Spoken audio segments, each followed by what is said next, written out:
In 3, 2, 1. Welcome to Korea Open Infrastructure Days. My name is Steve Helvie, and I'm the VP of Channel for the Open Compute Project, or OCP. I want to thank everyone for taking some time today so I can share a few ideas about open source hardware and the impact of open hardware, as well as share some ideas on how energy in the data center is viewed as an asset. But first, I want to thank our local OCP lead in Korea, Jung-Soo Kim from Samsung. Jung-Soo has been a part of the OCP community for many years, and we really appreciate all of the hard work that he has done in the region, his thought leadership, his commitment. We really do thank him for all of his efforts. Thank you very much, Jung-Soo. So let's get started. We are celebrating our 10th year at OCP. It was started in 2011 by Facebook as they were getting ready to build their own data centers.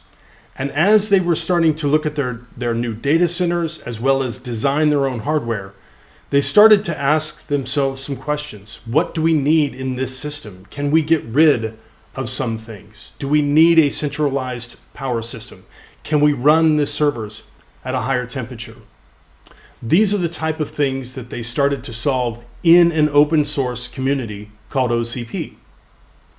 And there are really three areas where really efficient hyperscale companies optimize to get the most out of their infrastructure. The first is hardware, which is typically OCP or open source design hardware. The second is at the software layer, where they're building software-defined applications and building resiliency and cloud native type of applications. And the third is the data center itself, optimizing the building for the type of infrastructure that they're running. So as you think about your infrastructure strategy, you need to consider hardware, software, and data center holistically to understand if you're really running an optimized infrastructure. So before I get started, I want to comment on just two terms that I will be using throughout. The first is OEM, and these are companies that buy components from manufacturers. They put them together under their own brand name and then sell them to the broadest part of the market. And these are the big names that you see in servers and storage and switches. The second is around ODMs or white box. These are the manufacturers themselves that are producing these components, doing specialized production or life cycle design of a piece of hardware. And people are becoming more comfortable buying direct from the manufacturer. They like the flexibility of being able to choose the source of their hardware and not be restricted or locked in by what an OEM will provide. So when you take an ODM and you open source that design, that is the basis for the Open Compute Project.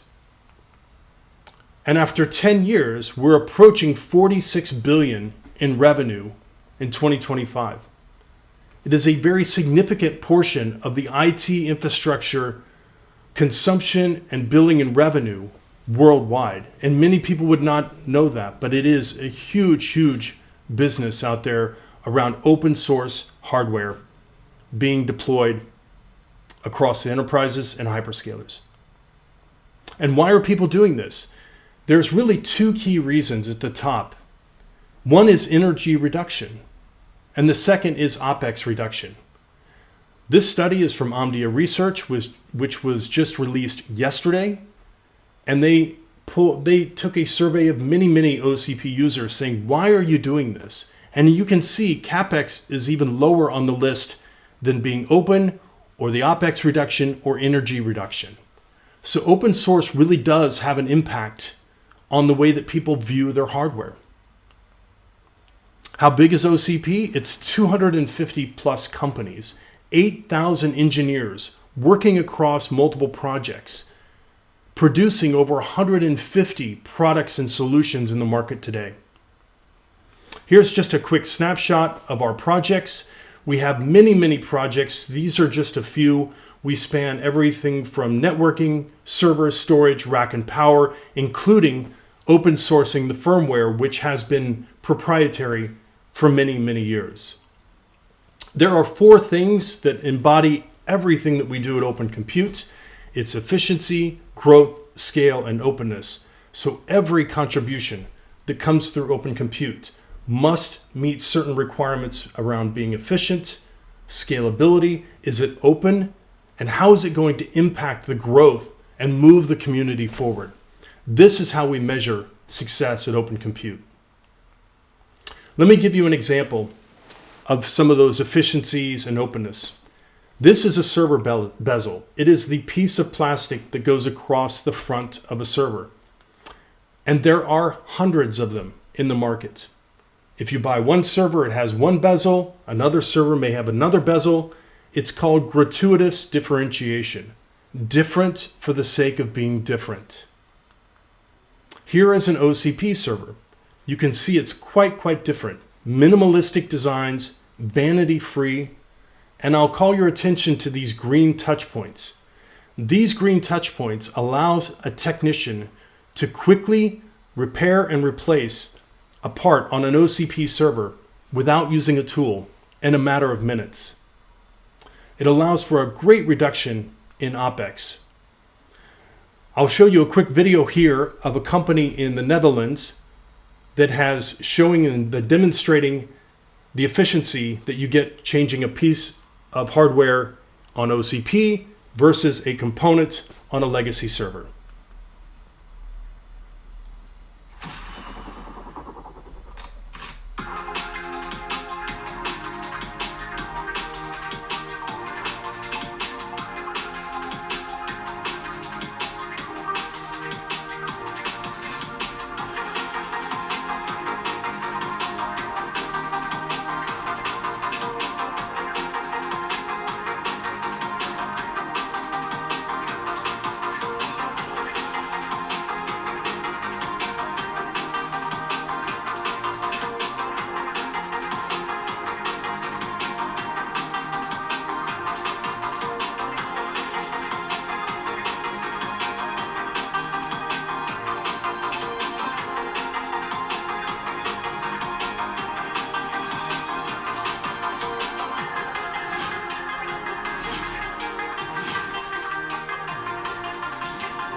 So you can see 3 minutes for a traditional server versus just 40 seconds for an OCP server. That's just one very small example. And you can imagine if you are running several thousand servers, that takes a lot of time and resources. So let me talk about efficiency.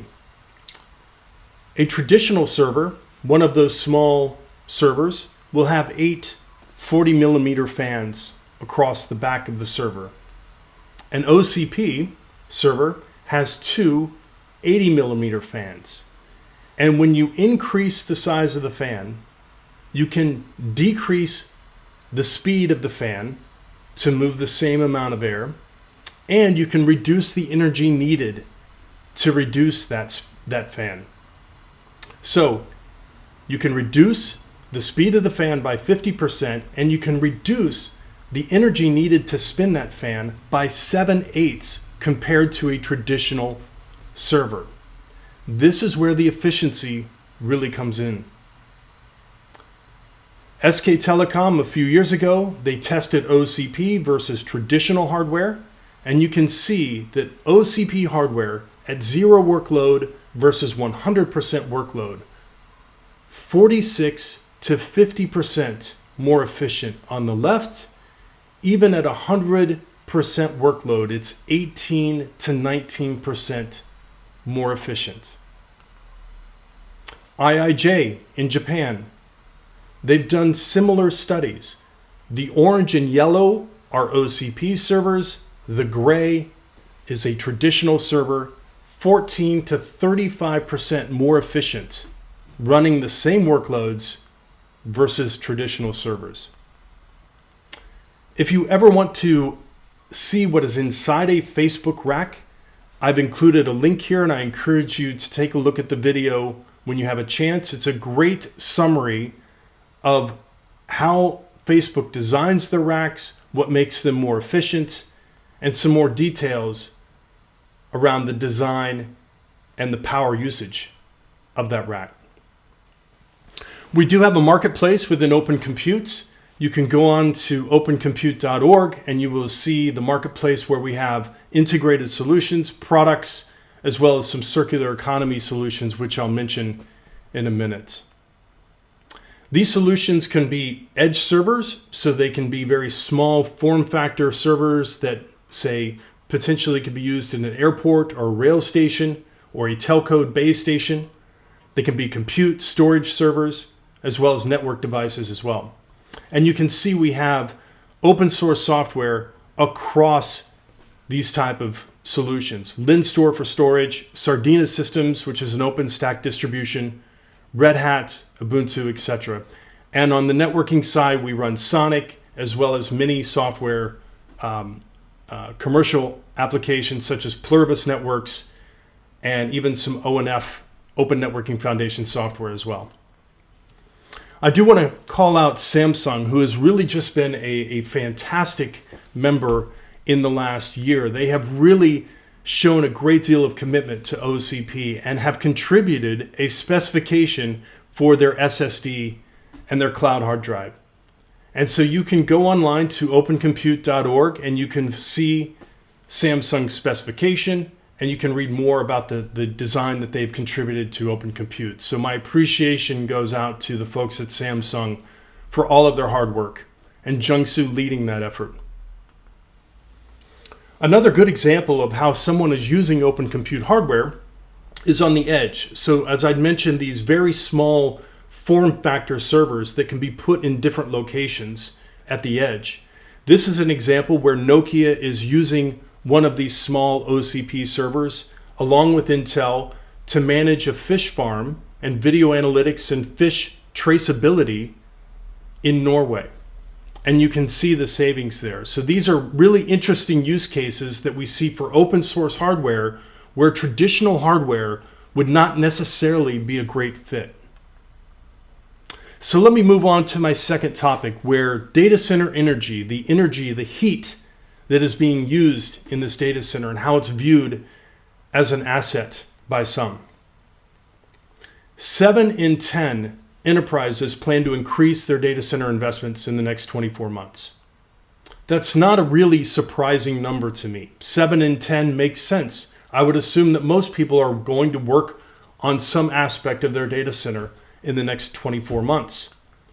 What is going to be impressive or interesting about that number is where are people going to start working on the data center.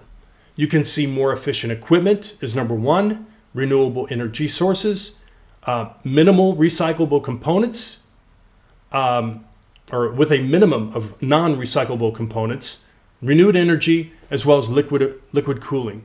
And these are, every single area is an area where OCP is intimately involved in helping drive this efficiency in the data center. Let me give you some examples. I've got some fun use cases for how people are using waste heat in the data center.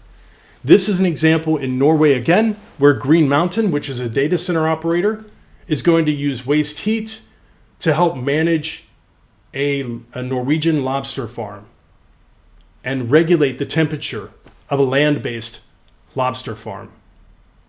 So again, really interesting use cases driven by open source community efforts. Another good example from Europe is in the Netherlands. Block Heating is a company that uses containerized data centers, so an all-in-one data center from IT Renew and Block Heating. They put the container next to the greenhouse. They sell the heat to the farmers, and then they sell the compute power to end users. So it's really a great circular economy type of offering, and they're using recycled OCP hardware, second user OCP hardware in that container that has come out of a Facebook data center or a hyperscale data center. It's been sanitized, it's been support and loaded with the correct software, moved into the container and put right next to the greenhouse. Also in Sweden, a lot of these Norwegian and Nordics examples. So this one in Sweden, mealworms being farmed by using heat from a Swedish data center. And you can read more about that from the team at the Research Institute of Sweden, coming up with some really creative ways to use data center heat.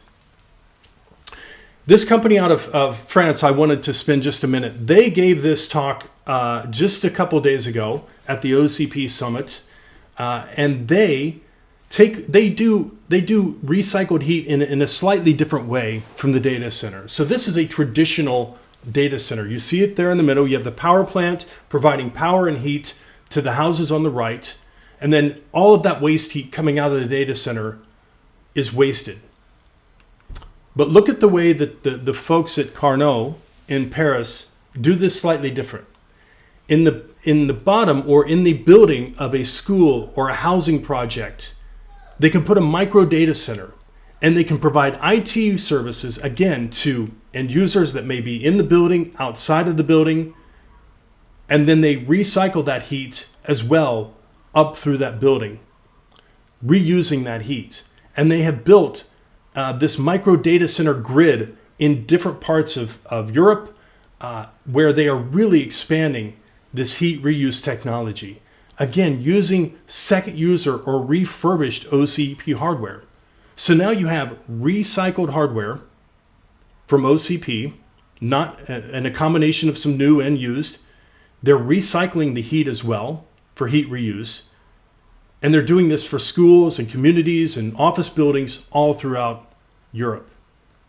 And this is what you get when you work within a community of these like-minded people trying to solve big problems. I encourage you, again, this is another video I've included where you can get online and watch John Summers from the Research Institute of Sweden. He does an amazing job of articulating how someone should be looking at data center and energy efficiency.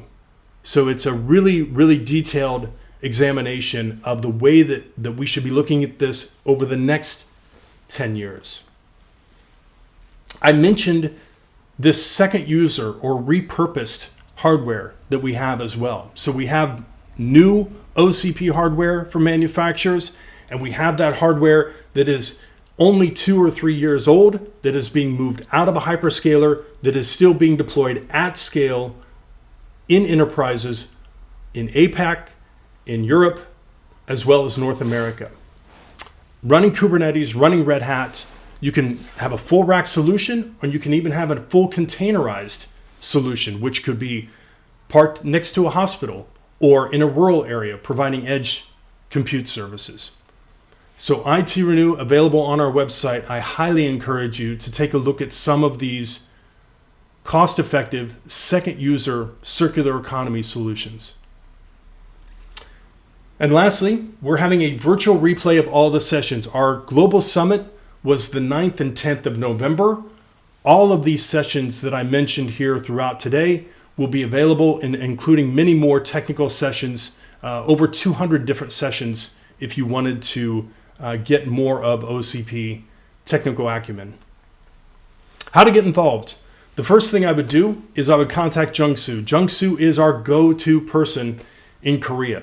So reach out to Jung-Soo and he'd be happy to answer any questions about how the community works and the different ways to get involved.